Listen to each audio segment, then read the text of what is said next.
Tidak semua luka berdarah. Sebagian justru tumbuh diam-diam, berakar di dalam pikiran, dan menua bersama waktu.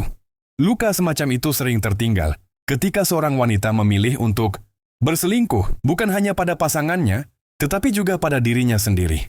Dalam psikologi wanita, perselingkuhan jarang lahir dari satu sebab tunggal. Ia bukan sekadar nafsu atau kebetulan. Ia sering berawal dari kekosongan emosional yang tidak pernah diungkapkan.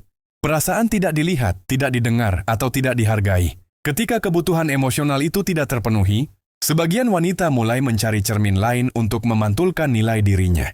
Disitulah semuanya dimulai. Ia mungkin masih tersenyum di rumah, masih menyiapkan kopi, masih menjawab pesan dengan singkat dan ramah.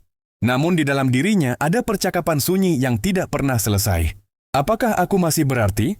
Apakah aku masih diinginkan? Pertanyaan-pertanyaan ini pelan-pelan mendorongnya ke tempat yang salah, dengan alasan yang tampak masuk akal di kepalanya. Namun psikologi tidak pernah berhenti pada alasan. Ia selalu berbicara tentang konsekuensi. Luka pertama yang ditinggalkan adalah kepercayaan. Sekali hancur, ia jarang kembali dalam bentuk yang sama. Pasangan yang dikhianati mungkin memaafkan, tetapi pikirannya tidak akan pernah benar-benar tenang.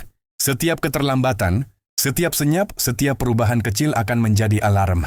Luka ini bukan hanya menyakitkan bagi yang ditinggalkan, tetapi juga bagi wanita itu sendiri karena ia akan hidup dengan kesadaran bahwa dirinya adalah sumber rasa curiga tersebut.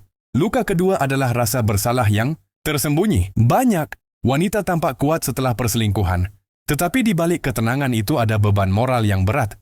Rasa bersalah ini tidak selalu muncul sebagai tangisan. Kadang ia menjelma menjadi emosi tumpul, mudah marah, atau kehilangan empati. Stoikisme mengajarkan bahwa emosi yang ditekan, bukan dihadapi, akan berubah menjadi racun perlahan. Dan luka ketiga yang paling jarang dibicarakan adalah kehilangan jati diri. Ketika seorang wanita mengkhianati nilai yang pernah ia pegang, ia menciptakan jarak dengan dirinya sendiri. Ia tidak lagi tahu apakah keputusan-keputusannya lahir dari kebutuhan sejati atau sekadar pelarian. Dalam diam, ia mulai mempertanyakan siapa dirinya sebenarnya. Stoikisme melihat ini dengan jernih. Penderitaan bukan berasal dari peristiwa, melainkan dari penilaian kita terhadap peristiwa tersebut.